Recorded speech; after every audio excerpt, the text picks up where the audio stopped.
there was a full-page story in The Sun, worst episode ever. And because it was Doctor Who and because it was so special to me, it threw me into a spiral of misery. So I stole Columbo's format and I put that character in that format, and that's what became Luther. Like in Spooks, we used to look in the press for small stories that might be big stories in 18 months. So it was a self-conscious exercise in trying to predict what the news was going to be so that we could be just ahead of it.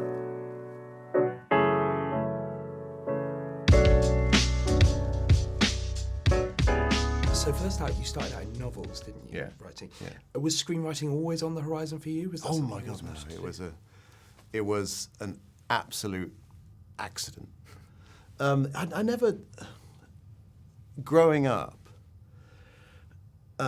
even the possibility of becoming a published novelist seemed so far outside the realms of possibility in my life that anything beyond that was kind of literally unimaginable. It didn't occur to me that it might be possible for real people in the world to do a job like that. I was a model adolescent, in as much as I was expelled from school when I was at 15. I was chucked out of school with extreme prejudice, and I was chucked out of my home. My parents my stepdad threw me out like a week later, and I spent I think 7 years on the dole. Kind of in bands and doing not much, but all the time I was writing. And I didn't write with the intention or the hope of ever being published. I just write stuff because it's a weird compulsion to write.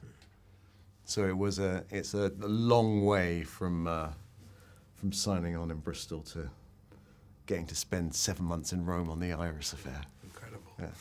And you started out on Spooks in terms of your TV work. Yeah. What was that experience like? What did you maybe learn from that I learned everything in Spooks. Everything. It's like I've got an enormous amount of fondness. Not for the show, but for the experience of making the show. I had a producer called Katie Swindon, and we were both, a lot younger at the time. And I'd written my first script, and I liked it a lot. But what I didn't understand or know anything about was the mechanics and the logistics of production. Or indeed, the language of producers, which is that any time any producer says to you, "We love this scene," don't get excited because the next word is "but." We love this scene, we're not shooting it, is always the case. And I want to do something very old-fashioned, tradecrafty, very Le Carre-esque with, chalk marks on trees and secret messages. I wanted spies to use a secret decoder ring from a box of cereal. I wasn't allowed to do that. At one point, I had a secret message being ferried across London with a bunch of flowers. I thought, what a great way to do it, right? It's the greetings card in the flower. I thought, I've invented some tradecraft. This is brilliant. I am the new Le Carre. And it involved the guy basically delivering the flowers on a bus. And Katie, the producer, phoned me up and said, "Oh, we love this sequence," right? And I was stupid enough to think, yay, me too. And she said, "Just to let you know, we're happy to do it," which always means we are not happy to do it.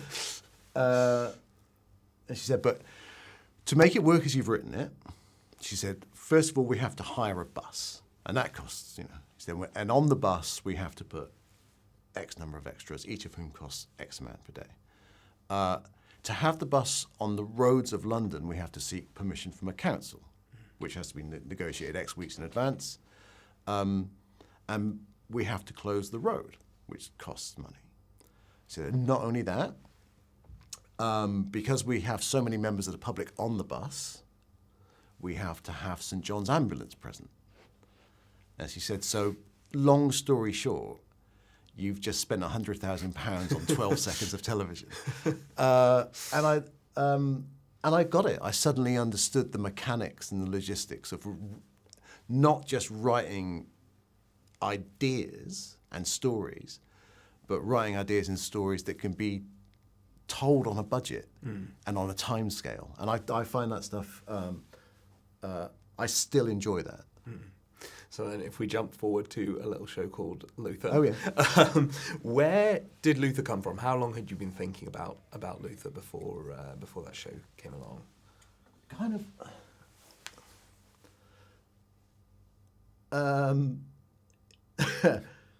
I'd still then thought of myself as being primarily a novelist. And I'd had an idea for a character. And so there's two traditions in crime fiction. There's the kind of cerebral, Holmesian detective who is analytical and observational, but somewhat emotionally detached. And then there's the kind of detective you get in kind of thriller narratives rather than kind of mystery narratives, who are two-fisted and emotionally engaged and have too much heart. And so the initial idea was, what if you had a character who had both of those attributes? It's like trying to force two poles of a magnet together that don't quite match. So the initial idea was a kind of almost an algebraic idea about how could you make these two things work together. But I had assumed, since Spooks was a gig, it was a way for, it was something I really greatly enjoyed doing. But I saw it, I didn't see it as a career. I saw it I saw writing for TV or the screen as a kind of short-term, fill your boots fast as you can, feed your kids, pay your bills, it's going to end soon.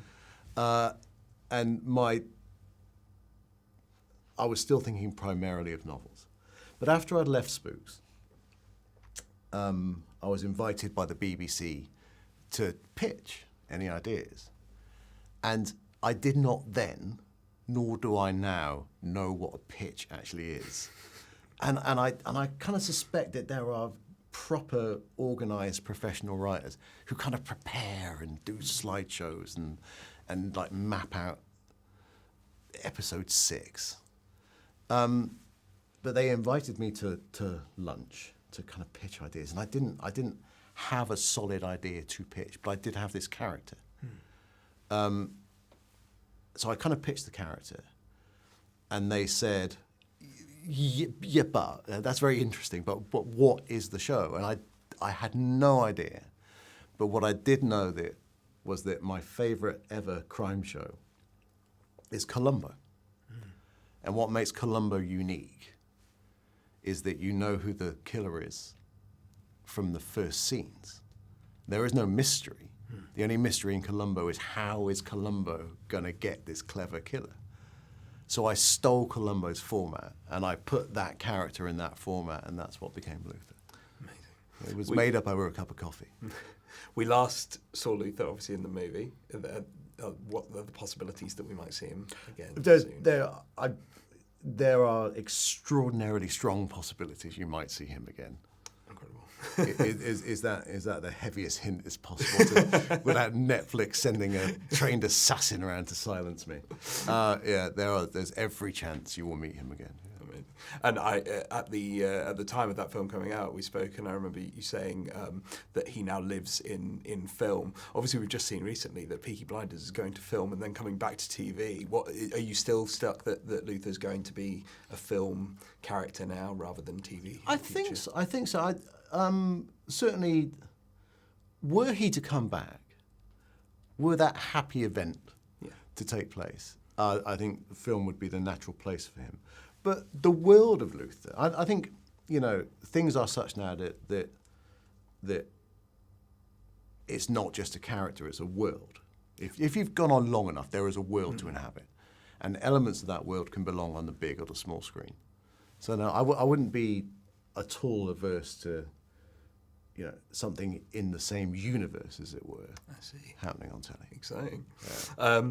So you also worked on a couple episodes of Doctor Who. I wonder, how long had you been a fan of that show? What was it like coming into that established world? It was just terrifying. No, I found my earliest memory, which you know the weird thing about early memories is you don't know if it's a memory anymore or a memory of a memory that you once told someone. Yeah. But as far as I'm aware, my earliest memory is my nan had this fake fur coat, and I was very young, lying on this fake fur coat in my nan's front room, watching the spider crawl at the back of Sarah Jane's sweater in Planet of the Spiders. So Doctor Who's been with me my entire life. It's an ongoing relationship. So, and you wrote obviously one of the enduring, I think, speeches from the show's modern era, the Rings of Akhaten episode. How do you look back on that and how that's sort of been adopted by the fans and how people have reacted to it? I wrote that episode second. I wrote there's an episode called Hyde, which is a haunted house episode, which I had actually written first. And Stephen Moffat circled round afterwards and said, "We need you to. Here is a poison chalice. We want the first." The episode 2 with a new companion is always very difficult because the companion has to learn about the Doctor, but we already know about the Doctor. And Stephen wanted something kind of optimistic, and yeah, I'm really, really proud of that episode in retrospect. But it was also released when a tweet could be a story in the Sun, and when it was released. So Stephen called me the day before transmission, and he said, "Any episode of Doctor Who takes at least a year to find its place." He said, so whatever the reaction, if they love it or they hate it, do your best to ignore it. So, oh yeah, fair enough. There was a full-page story in The Sun, worst episode ever. And because it was Doctor Who and because it was so special to me, it threw me into a spiral of misery. And it was literally a tweet. Someone had tweeted it, The Sun had picked it up. It was a page 3 story. And all I could think of was that my sister, who's my imaginary audience, my sister's going to read this, and this is what she's going to think of my Doctor Who. So it's an extraordinary kind of vindication that speech has earned its place in I think it's the most YouTubed thing in Doctor Who history. So there was a kind of sweet victory stolen from that. I'm kind of indifferent to reviews, and not indifferent. There's an old saying which is you can allow a bad review to spoil breakfast but not lunch. And that's my basic attitude. It's like, oh yeah, that makes you feel shit, you move on. But the Doctor Who thing, it knocked me sideways. For weeks, I was really, really, really unhappy. So to see that speech attain the place it has is, vindication. It's better than revenge. It's what we want. Amazing. You also had the show Hard Sun, which I know you originally planned to be a longer-running thing, and it only worked out for the one season. How have you learned to sort of handle those sort of setbacks when you're sort of planning for something to go longer? I'm still sad about Hard Sun. Not in the same way as it was for Doctor Who, but it was. Would it be too controversial to say it was strangled at birth? It seemed to me that it was scheduled so catastrophically stupidly. Partly as an experiment, I think partly there was a new kind of head of drama or whatever who had not commissioned the show and who had no personal love of it. And they had this idea that young people would watch it on a Saturday night. I mean, I don't quite understand what the strategy was, or even if it was a real strategy. So I'm very sad about Hard Sun because I thought it was a really good show and we had a really good time making it. And I mean, all you can take away from it is that there comes a point where, as controlling as you might want to be, and as much editorial kind of obsessiveness you have about any given project, there comes a point where you cede all control and it just goes out into the world and it's dropped off in the forest like a Roman orphan and left to die, eaten by wolves. Now, of course, we come to your latest series, The Iris Affair. How long have you been thinking about this? How long has this concept or this idea been? Ages and ages and ages. I mean, a long time. And Iris, one way or another, has been around in my head for like years now, 6-7 years, I suppose. And again, she kind of started like Luther, in that the idea of the character came to me first, and the idea of a woman anti-hero. Again, it's a kind of essentially algebraic concept. So I haven't seen one of those before. And if there were to be a woman anti-hero, who would it be? Not even what's she doing, but what's she like?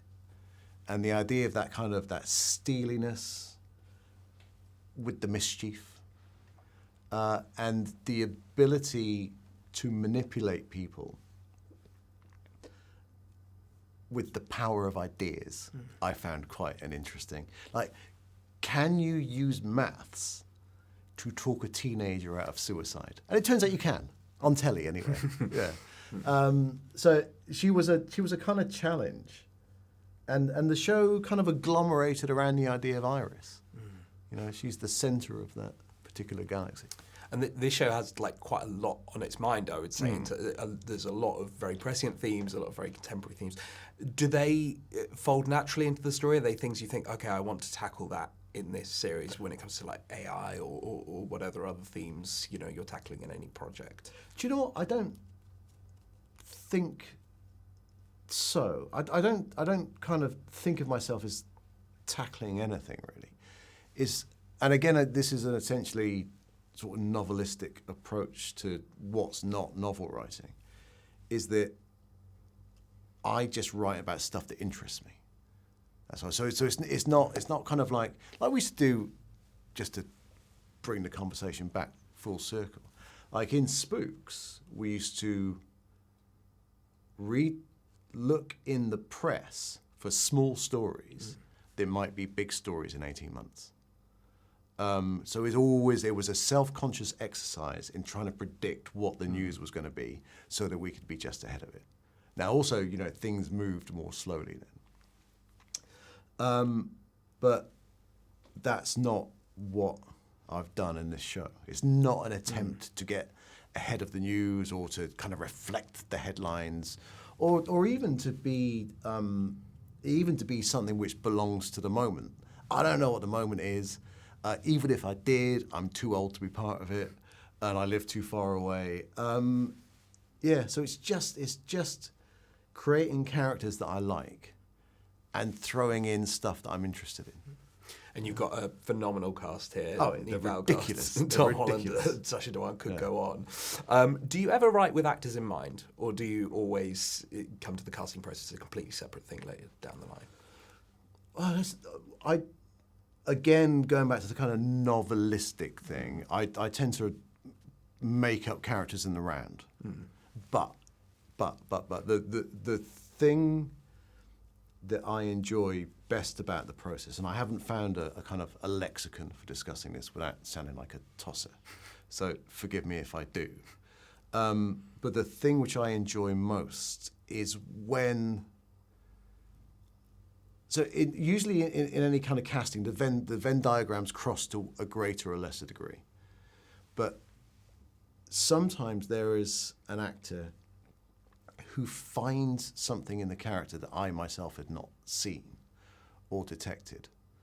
And one of my few skills and one of the things that I really enjoy is then writing to that performance.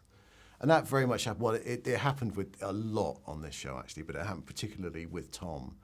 And I think probably with Tom in a way that to a degree, that I've actually not experienced with another actor. There's this kind of weird symbiosis or alchemy or some kind of strange chemical mix where I can write in his voice in such a way that I'm able to enrich a character that I made up in the first place, which kind of makes no sense. Yeah, but I love that. And this show, particularly across the first few episodes, it jumps around in time quite a bit. How do you make sense of that in your own head when you're writing? Is that something that is a challenge? Yeah, yeah. It wasn't what I set out to do, and it was a kind of shape that found itself in the editorial process. First of all, so it wasn't. There was my initial idea was to just do a flashback episode, episode 4, and after the show was commissioned, kind of editorially, Sky thought that might be a bit lazy, and it's like there might be elements of the story that we need to know up front. And I'm like, well, I don't want to have people sitting down talking to each other about the magic machine in Slovenia. So we're going to have a now and again a kind of a dual timeline. I didn't find it hard because it's at any given moment a story is a kind of exploded diagram in my head, and I can, like some people can do with engines, I can move bits around and I can rotate bits through 90 degrees. So keeping track of that was easy. What wasn't is I did lose track of certain things that the audience did need to know about the present day. So in episode 1, in Act 1 of episode 1, we go to Rome and we meet this group of corrupt coppers led by Bruni. I didn't know those characters existed until I wrote episode 5. So we had to go back and plug them into episode 1. And that, in fact, was the last scene we shot. Yeah, I'm a very disorganized writer, but it started in quite. It's like a little bit of Lego, and it was. And the nice thing about it is that by the time I wrote that scene, I'd written the whole of the story of Bruni and his crew, so I knew the actors, I knew the characters. So when we do meet them in that scene in Rome in episode 1, they're fully fleshed out.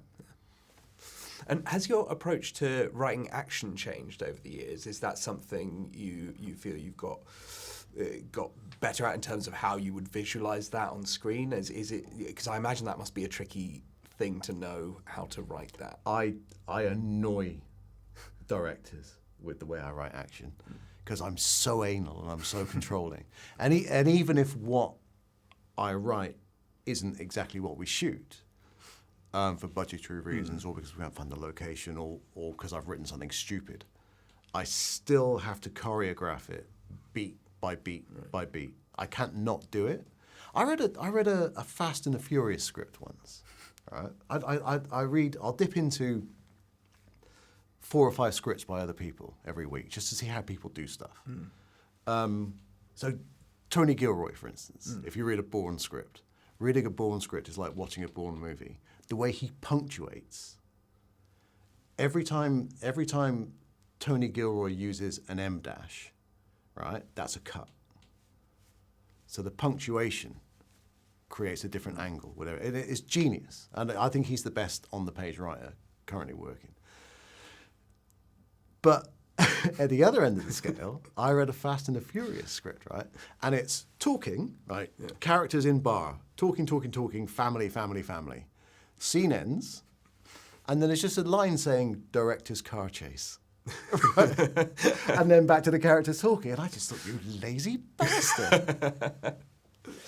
Yeah, so I kind of wish I could do that. And weirdly, if the thing which we said might be possible for the chap in the long coat, it is possible that in this imaginary universe, that someone quite high up at Netflix had actually said to me on a meeting, why don't you just write they fight? It'll be fine. No, I can't do it. Now, I'm 6 episodes into the Irish Affair, so I've still got a couple left to see. So I don't know how it's all going to shape out. But is this intended to be a one-off or a returning series? Will we see something at the end teasing more, or is this kind of? I'd love it to continue because I love the characters so much, and I've got places for the story to go. Oh, brilliant! Yeah. And also, I want to go back to Italy. Yeah.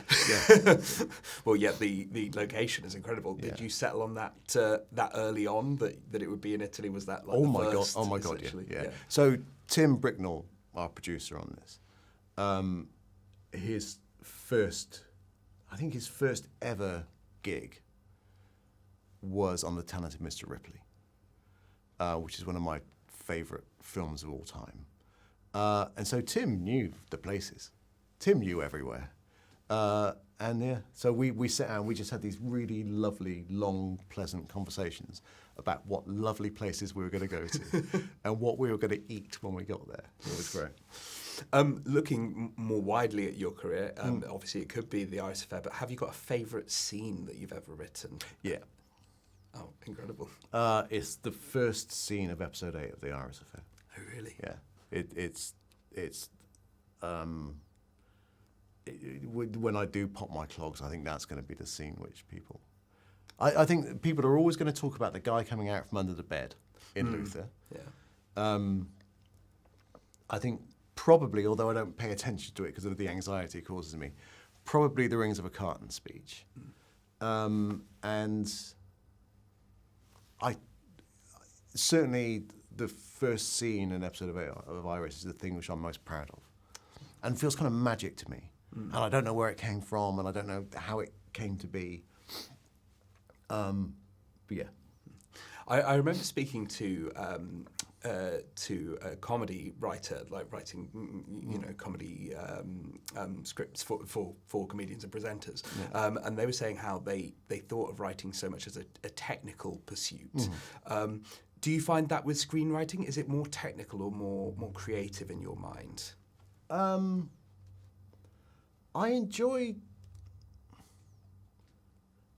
I think there is... I apply the technical aspects after I've written it. Is the... So I get excited by the stories and the characters. And there is a degree to which I entirely disregard the technicalities, which is like... and which is one of the benefits of working with an amazing team, and as I say, Tim is a fantastic producer. Of like we want a secret base, all right? And we found a secret base. And if you are thinking in terms of the limitations of TV and the limitations of budget and schedule, and the technicalities at that level, you would very sensibly not do that. But we did. But at the same time, I do work hard. I spend a lot of time thinking about how things can be shot. So I would never... The one time I strayed from that, of that kind of Meccano assembly of logistics over the top of the story, is there's a scene between Tom's character and Mariana's character in episode 4, I think. And the slug line at the top of the scene, is it day, is it night, is it inside, is it outside? And normally I'm very specific about this stuff. It will be, interior, shitty bedsit, day. And I'll describe the bedsit. But this one instance, I thought, well, we'll play it by ear. And I did exterior, somewhere spectacular, day. And that caused so much grief because it was unspecific. It caused so much grief, and I didn't know this until they found the place. But the poor location scouts were going all over Italy and Sardinia, and they'd find somewhere beautiful and say, "Do you think this is spectacular? Is it? Is it?" Yeah. And to wrap things up. Have you got any advice that you wish maybe you were given that you would give to aspiring writers today? The best advice I was ever given, but as a novelist, but I think it applies to all writers, it's very simple, is that writers write.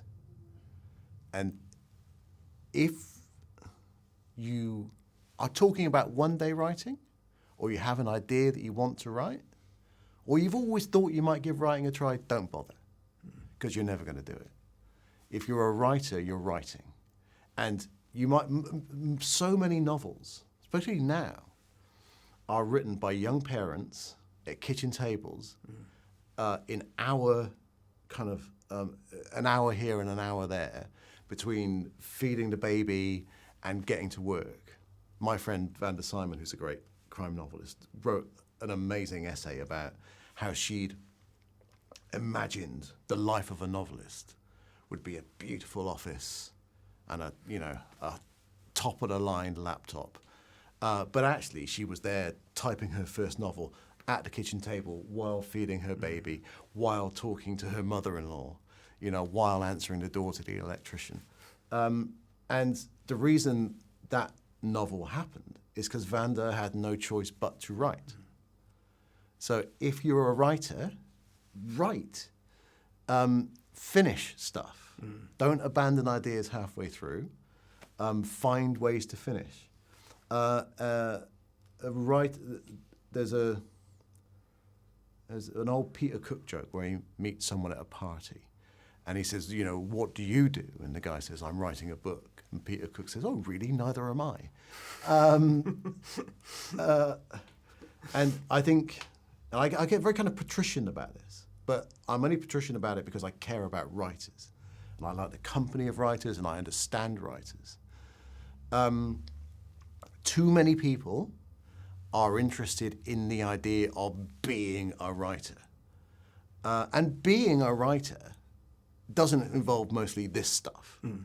It involves having no friends and being at home typing for days and days and days on end. Being a writer is not interesting, and it's not a position of any stature. Nobody cares. There is nothing. There is nothing kind of worth aspiring to in like being a writer. And so many people who are in love with the idea of being a writer don't like the idea of actually writing.